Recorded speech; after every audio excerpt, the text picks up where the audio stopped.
aujourd'hui on se retrouve pour l'unboxing du masque FPV. Du coup le masque, j'ai pris le eShine EV800D.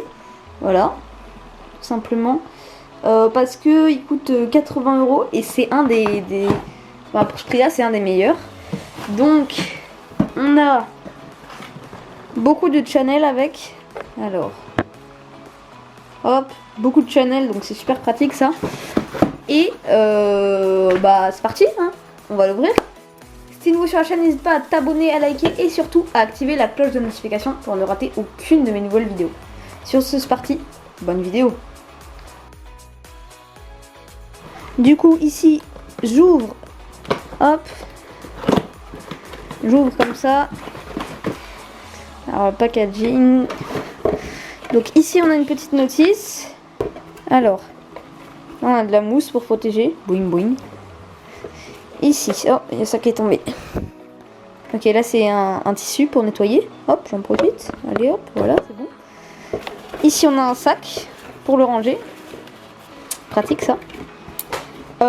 Je sors tout de la boîte. Et comme ça on a plus de place. Et on déballe tout. Allez, ok, du coup, j'ai changé d'angle. Du coup ça va être plus pratique pour moi. Alors, on a un adaptateur secteur prise américaine, prise européenne. Donc comme vous pouvez voir, la prise américaine, hop, je branche. Hop, et là je peux brancher en prise européenne. Avec un adaptateur pour le charger, pour charger le masque. Il y a une batterie intégrée de 7,4 volts. Voilà. C'est un masque qui peut faire des recherches automatiques, c'est-à-dire pour trouver automatiquement la bonne fréquence. Donc en vrai la mousse est assez agréable. Je l'ai mis 30 secondes. Il est un peu lourd à l'avant quand on le met sur sa tête. Bah, on penche un peu en avant. Souvent sa tête on le pose. Alors, donc, je vais vous montrer tous les boutons et à quoi ils servent. Ok. Donc ça, search, c'est du coup pour la recherche automatique. Là, il faut mettre une antenne. Là, c'est pour savoir la charge de la batterie. Ici, on met une carte SD. D'ailleurs, il y en a une fournie avec, ça c'est cool. Là, c'est pour accéder au menu. L'allumer et l'éteindre. Changer de channel. Là, c'est pour savoir la batterie. Une deuxième antenne. Et pour prendre des photos et enregistrer. Du coup, moi, je vais tout de suite mettre les antennes. Donc, la grande antenne comme ça, elle se met sur la droite. Ouais, voilà, hop. On serre bien. Et l'antenne ronde se met ici, voilà. Du coup, j'imagine qu'il est chargé. On va l'allumer. Ok, donc c'est en 4/3. J'imagine que sur le menu, on peut changer ça. Ouais, voilà. Donc on peut mettre en 16/9 et en 4/3. Ce qui est assez pratique d'ailleurs, on va pas se mentir. Et donc, ouais, comme ils le disent dans la pub et tout, on peut le dévisser, enfin l'enlever, et le mettre sur un socle d'appareil photo pour pouvoir tout simplement piloter et que les autres voient la même chose. Je vais l'éteindre parce qu'il ne doit pas être chargé au max. Et donc, ouais, c'est ultra facile de le remboîter et de le déboîter. Du coup, moi je pose ça sur le côté et je vous dis un peu plus des caractéristiques et on regarde un peu tout le reste qu'il y a. Allez, à toutes. Du coup, ce masque est super parce que pour 80 €, t'as un écran de 5 pouces qui est assez grand par rapport aux autres. Tu peux revoir le DVR et l'enregistrer directement à l'intérieur. Donc il y a un DVR à enregistrer.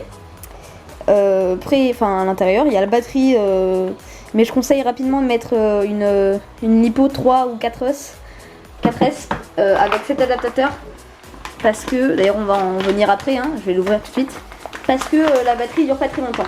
Donc vous voyez, voilà, je branche ça sur le côté et je mets l'AQ 4S sur le bord, voilà.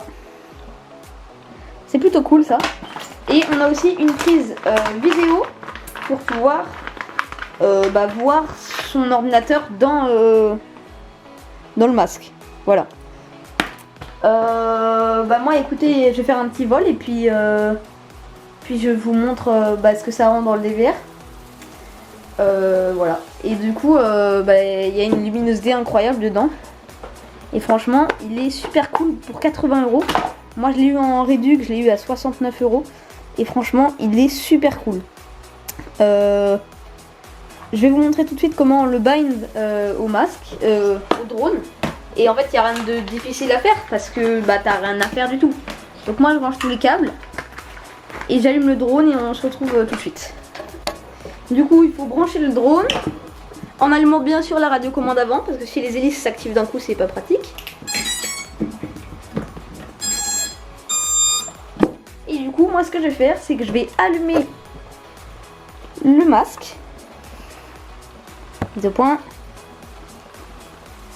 Et voilà, c'est déjà fait. Il se met direct dessus. Bon, moi, mon DVR, mon OSD, je l'ai un peu personnalisé. Donc, j'ai mis le nom en haut. Nazgul 5V2. Le signal RSSI, donc c'est le signal radiocommande. Le mode de vol. En bas, j'ai mis... attendez, la mise au point. 25.1, c'est le voltage total. Et 4.18, c'est le voltage dans chaque cellule. Ici, j'ai mis nord-ouest, sud-ouest. Là, le temps de vol. Et là, combien de milliampères ont été bouffés, on va dire, dès le début. Et voilà, c'est aussi simple que ça. Donc franchement, j'ai rien eu à faire, hein, je vous ai tout montré.